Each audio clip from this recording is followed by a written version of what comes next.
Greetings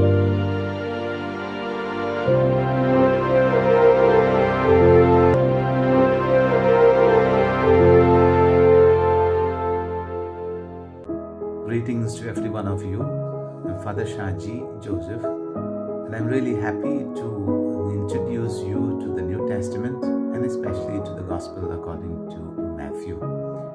You have already been reading the Gospel according to Mathew, and it's my privilege and joy to be able to give you some guidelines as to how you can profitably read and pray the Gospel according to Mathew. Well, I have prepared a few slides in order to introduce you first of all to the New Testament in general and then to the Gospel according to Matthew. So let's look at the Gospel of Matthew from the perspective of the New Testament. The New Testament was written with a very specific purpose. Let me begin by reading a verse from the Gospel according to John. John chapter 20 verse 31 says, "But these are written so that you may come to believe that Jesus is the Messiah, the Son of God, and that through believing you may have life in His name." This is the purpose of the Gospel, not only that of John, but of the entire New Testament, because the entire New Testament is composed in order that we may come to believe that Jesus is the Messiah, the Son of God, and that by believing we may have life in His name. So we must keep this purpose in mind when we read and pray the entire New Testament and also in a special way the Gospel according to Matthew. The New Testament is actually the source of our Christian faith. It is through the New Testament that we come to know about the Christian faith and that we receive the Christian faith. Our faith is based on what is described to us in the New Testament because the New Testament contains the person of Jesus. This faith also needs to be nourished, and this is done by the Word of God given to us in the New Testament. So the New Testament is a kind of food for our faith, to nourish our faith. Our faith is a faith in Jesus Christ, which makes us enter into a very personal relationship with Jesus. And so the center of the entire New Testament is Jesus. So Jesus is the source of our faith. Jesus is the food for our faith. Jesus is the center of our faith. And our faith tells us that Jesus brings us to life. The New Testament presents Jesus to us in 4 different types of writings. In fact, the New Testament contains 4 types of writings. The first, the Gospels. Second, Acts of the Apostles. Third, the letters. And fourth, the book of Revelation. The Gospels are similar, but they present unique ways of looking at Jesus' life, death, and resurrection.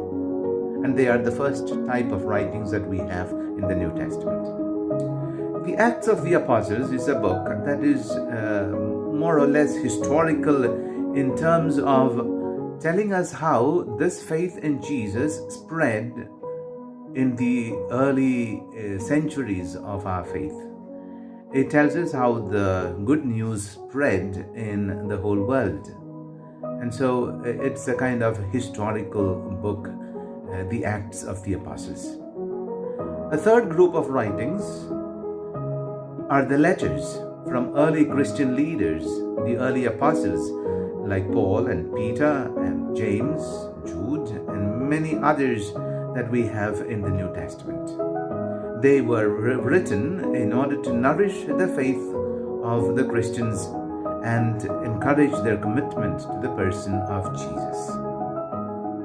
The fourth is the book of Revelation, which offers hope and consolation for a persecuted church, because persecution was a reality in the early church, and in a language that is apocalyptic, that is symbolic, the author tries to encourage the faith of the early Christians. Let's look at the first group of writings, the Gospels in particular. What is the meaning of the word gospel? Gospel means good news. It's not any good news. The gospel refers to good news that is really good, that which is big and important news, a news that has power to change your life. So it's not just any kind of news that would give you happiness or joy, but it is an important, powerful news that has the capacity to change your life because it affects your faith.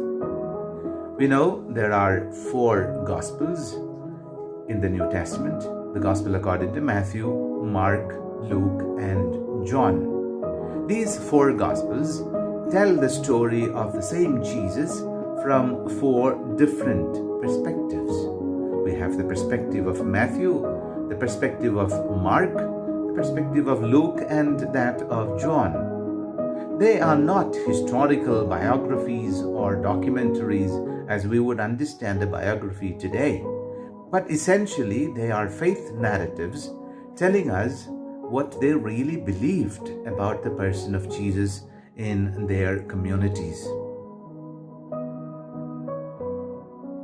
Of these 4 Gospels, the first 3, Matthew, Mark, and Luke, are very similar, and so they are called also the Synoptic Gospels. John instead presents the same Jesus in quite a different way. So we will look at the Gospel according to Matthew in our next meeting. Let me therefore a very good and profitable reading of the Gospel according to Matthew. God bless you all.